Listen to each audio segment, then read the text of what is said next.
안녕하세요. 책 읽어주는 캘리그라퍼입니다. 오늘 소개해드릴 책은 이솝 우화입니다. 아이소포스라는 이름보다는 이솝이라는 이름으로 익숙한 이솝은 고대 그리스에서 활동했던 이야기꾼으로 전설적인 인물에 가깝다고 합니다. 동물들이 등장해서 삶의 교훈을 전하는 이야기 모음집입니다. 어렵지 않은 내용으로 이야기 길이도 짧아서 어른뿐만 아니라 아이들에게도 도덕적인 교훈을 주는 이야기입니다. 어떤 동물들이 어떤 이야기로 우리를 생각하게 하는지 지금 동물 친구들을 만나러 가시죠.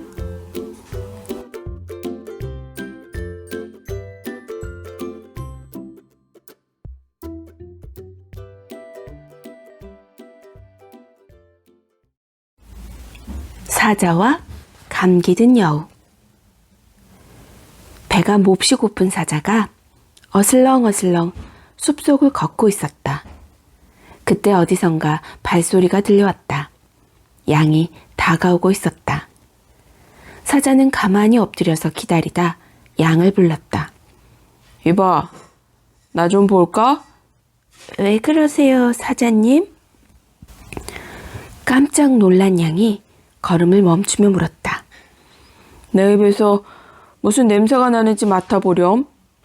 사자가 입을 크게 벌리자 양은 사자의 입에 코를 대고 냄새를 맡았다. 사자님, 아주 고약한 냄새가 납니다. 뭐라고? 이 버릇없는 놈 같은 이라고. 사자는 냉큼 양을 잡아먹었다. 아, 맛있다. 사자는 쩝쩝 입맛을 다시며 다시 걸었다. 잠시 후 이번에는 늑대가 사자의 눈에 띄었다. 이봐, 늑대야. 아이고, 사자님, 안녕하세요. 그래. 내 입에서 무슨 냄새가 나는지 맡아보겠니? 이번에도 사자는 입을 딱 벌리며 늑대의 대답을 기다렸다. 사자의 입에서는 더러운 냄새가 났다. 하지만 늑대는 시치미를 떼며 말했다. 사자님, 아무 냄새도 안 나는걸요? 뭐라고? 이 간사한 녀석! 사자는 늑대도 잡아먹었다. 그 다음 사자의 눈에 띈 것은 꽤 많은 여우였다. 이봐, 여우야. 내 입에서 무슨 냄새가 나지? 사자님, 저는 지금 감기에 걸려서 아무 냄새도 맡을 수가 없답니다. 여우는 재치 있게 대답했다. 오, 그래? 사자는 여우를 잡아먹을 이유가 없어서 그냥 놓아주었다. 지혜로운 생각은 위험에서 목숨을 구해준다. 모기와 사자. 골짜기의 썩은 웅덩이에 살고 있는 모기들이 여행을 떠났다. 아무리 힘센 자라도 우리를 당할 수는 없을 거야. 모기들은 으스대며 숲속으로 날아갔다. 잠시 후 모기들은 풀밭에 한가롭게 누워있는 사자를 보았다. 얘들아, 우리 저 사자와 승부를 겨루어 볼까? 그래, 사자는 동물의 왕이니까 우리가 사자를 이기면 우리가 왕이 되는 거야. 모기들이 사자 옆으로 몰려왔다. 사자님, 당신은 숲속의 왕이라고 뽐내지만 우리는 당신이 무섭지 않아요. 어때요? 우리와 승부를 한번 겨루어 볼까요? 사자는 모기들의 말을 듣고 가소롭다는 듯이 껄껄 웃었다. 하하하, 너희가 나와 싸우겠다고? 그래, 어디 떼지어 덤벼봐라. 너 이쯤이야 눈 하나 깜짝하지 않고 이길 수 있지. 그래요? 어디 두고 보세요. 모기들이 떼지어 달려들었다. 모기들은 사자의 털이 나지 않는 콧등이며 눈 가장자리, 입술, 발바닥을 날카로운 침으로 찌르고는 피를 빨아먹었다. 사자가 아무리 힘이 세고 날카로운 어금니와 강한 발톱을 가졌다 해도 모기를 무찌르는 데는 도움이 되지 않았다. 마침내 사자는 모기들에게 항복을 하고 말했다. 하하, 우리가 사자를 이겼다. 이제 우리가 숲속의 왕이다. 모기들은 의기양양해서 웅덩이 집으로 돌아오다가 그만 거미줄에 걸려 죽게 되었다. 이게 무슨 꼴이람. 숲속의 왕인 사자를 이긴 우리가 자만하다가 거미밥이 되다니.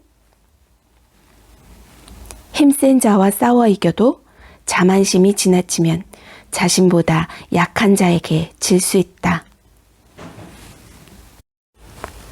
어부와 멸치. 한 사람의 어부가 조그만 배를 타고 고기잡이를 나갔다. 바다 한가운데에 이르자 어부는 그물을 활짝 펴서 던졌다. 그리고는 열심히 그물을 잡아당겼다. 에이, 재수가 없군. 물고기가 한 마리도 없다니. 어부가 끌어올린 그물에는 한 마리의 물고기도 없었다. 어부는 배를 다른 곳에 대고 또 그물을 던졌다. 이번에는 그물이 꽤 묵직했다. 옳지! 이번에는 물고기가 잔뜩 잡혔구나. 어부는 힘을 내어 그물을 당겨 올렸다. 그물이 배 위에 올라오자 햇빛에 반짝이는 물고기의 비늘이 보였다. 그물에 걸린 물고기들은 작은 멸치들이었다. 멸치들은 그물에 갇혀 팔딱팔딱 뛰며 야단이었다. 어부가 그물을 다 끌어올리자 한 마리의 멸치가 어부를 보고 말했다. 제발 놓아주세요. 우리처럼 작은 것들을 잡아다 무엇에 쓰나요? 지금 우리를 놓아주셨다가 더 크게 자란 뒤에 잡으세요.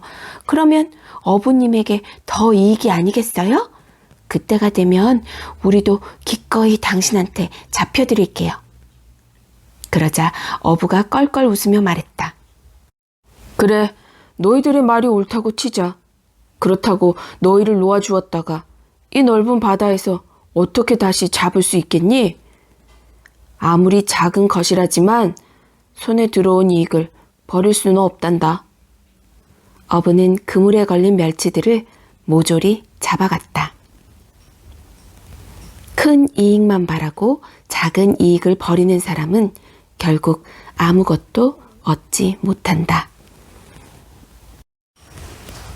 쥐와 방울. 날마다 고양이에게 괴롭힘을 당하는 쥐들이 한자리에 모여 의논을 하고 있었다. 안 되겠어. 고양이 때문에 살 수가 없는걸? 그러게 말이야. 무슨 대책을 세워야지. 이렇게 가만히 있다간 우리 모두 고양이 밥이 되고 말 거야. 그건 그래. 좋은 방법을 찾아내야 하는데. 쥐들은 각자의 생각을 이야기했다. 여러 가지 의견이 나왔지만 그럴듯한 의견은 하나도 없었다. 마침내 제일 꽤 많은 쥐가 일어서서 이렇게 말했다. 고양이 목에 방울을 달도록 합시다. 그러면 고양이가 올 때마다 방울 소리가 나지 않겠어요? 방울 소리가 나면 우리는 재빨리 도망가면 되고 고양이한테 잡히는 일은 없을 거예요. 아, 그거 참 좋은 생각이군. 쥐들은 모두 손뼉을 치며 좋아했다. 정말 그렇게만 되면 미리미리 도망칠 수 있으니까 고양이한테 잡혀 죽을 염려는 없었다. 그때 나이 많은 쥐가 일어서서 말했다. 그 생각은 정말 훌륭하구나. 만약 그렇게만 할 수 있다면 얼마나 좋겠니?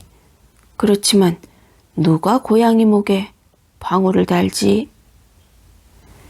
이 말에 쥐들은 모두 서로의 얼굴을 바라볼 뿐 아무 말도 하지 못했다. 아무도 고양이 목에 방울을 달 수 없었기 때문이다.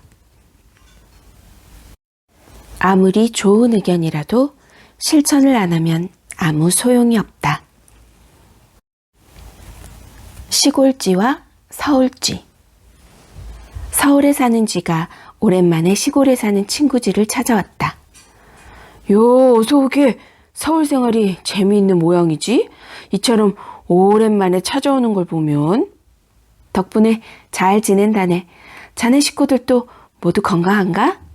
그렇다네. 시골쥐는 반갑게 서울쥐를 맞이했다. 그리고 먼 길을 찾아온 친구를 위해 여러 가지 음식을 장만하여 대접했다. 시골쥐가 장만한 음식은 밀, 보리, 콩 같은 것뿐이어서 서울쥐는 실망하여 조금만 먹었다. 아니, 왜 안 먹나? 자네들이 먹는 건 겨우 이런 것인가? 정말 개미들의 생활이나 마찬가지구먼. 내가 자네를 초대할 터니 우리 집에 한번 놀러 오게. 정말 맛있는 음식은 무엇이나 다 있다네. 그러지. 내 가까운 시일 안에 한번 찾아가지. 며칠 뒤 시골쥐가 서울쥐를 찾아갔다. 어휴, 눈이 핑핑 도는구먼. 여기까지 찾느라고 정말 죽을 뻔했다네. 어서 오게. 아무튼 잘 찾아왔네. 서울쥐는 시골쥐를 친절히 맞아주었다. 가세, 우리 실컷 먹어보세. 서울쥐는 시골쥐를 데리고 부엌으로 갔다. 부엌에는 빵, 치즈, 건포도, 과일 등 맛있는 음식이 가득했다. 그것을 본 시골쥐가 감탄하며 말했다. 자네야말로 정말 행복하게 사는군. 맛있는 음식들이 이렇게나 많이 있다니 정말 꿈 같은 일이야. 그런데 시골쥐와 서울쥐가 막 치즈를 먹으려고 할 때 그 집 하녀가 부엌문을 열었다. 쉿! 누가 온다! 시골쥐와 서울쥐는 깜짝 놀라 찬장 뒤로 숨었다. 하녀가 나가자 두 마리의 쥐는 다시 기어 나왔다. 이번에는 건포도를 먹으려고 하는데 다시 문이 열렸다. 시골쥐와 서울쥐는 재빨리 찬장 밑으로 숨었다. 이번에 들어온 사람은 그 집의 장난꾸러기 아이들이었다. 아이들이 나가자 두 쥐는 다시 기어 나왔다. 빵을 먹자. 배고플 때는 빵이 제일이지. 시골쥐와 서울쥐가 빵을 먹으려고 할 때 또 문이 열렸다. 주인 아주머니가 들어온 것이다. 깜짝 놀란 두 마리의 쥐는 다시 구멍 속으로 들어갔다. 여보게, 난 그냥 시골로 가려네. 시골쥐가 말했다. 왜 그러나? 맛있는 음식을 먹어보지도 않았는데 가겠는가? 서울쥐가 말렸다. 자네나 실컷 먹게. 제 아무리 맛있는 음식이 있어도 두려움과 위험 속에서야 어찌 먹을 수 있겠나? 난 실례. 시골로 돌아가서 마음 편히 밀이나 보리, 콩을 먹는 게 더욱 좋다네. 시골쥐는 말을 끝내고 바로 서울쥐와 작별하고 시골로 돌아갔다. 무서움과 두려움 속에서 호화롭게 사는 것보다 가난 속에서도 마음 편히 사는 것이 더 행복하다. 부자와 금덩어리. 인색한 부자가 있었다. 어느 날 부자는 전 재산을 팔아 금덩어리를 샀다. 그리고 남들이 볼까봐 캄캄한 밤중에 뒷산으로 올라가 금덩어리를 땅속에 묻었다. 다음 날부터 부자는 틈만 나면 아무도 모르게 뒷산으로 올라가 금덩어리가 묻힌 곳을 둘러보았다. 하하하, 내 금덩어리. 이 금덩어리만 보면 언제나 흐뭇하단 말이야. 부자는 금덩어리가 묻힌 곳을 쓰다듬으며 껄껄 웃기도 하고 기분이 좋아 덩실덩실 춤을 추기도 했다. 이상하군. 저 부자는 날마다 어디로 가는 것일까? 마을에 살던 한 사람이 부자의 행동을 의심했다. 그러던 어느 날 그는 몰래 뒤를 밟아서 부자가 뒷산에 금덩어리를 묻어놓은 것을 알게 되었다. 부자가 재산을 처분했다더니 그걸로 금덩어리를 사서 저기 묻어놓았구나. 그렇다면 사나이는 그날 밤 몰래 뒷산으로 가서 금덩어리를 모조리 꺼내서 도망쳐버렸다. 다음날 이 사실을 알게 된 부자는 땅을 치며 통곡을 했다. 지나가던 나그네가 부자의 구슬픈 울음소리를 듣고 물었다. 왜 그렇게 슬피 우시오? 여기 묻어둔 내 금덩어리를 누가 훔쳐갔단 말이에요. 이 말을 들은 나그네가 말했다. 금은 당신 것이지만 땅속에 묻어뒀으니 없는 거나 마찬가지 아니오. 돌을 대신 묻어두고 금덩어리라고 생각하시오. 재물을 이용하지 않고 쌓아두기만 하면 없는 것이나 마찬가지이다. 당나귀와 귀뚜라미.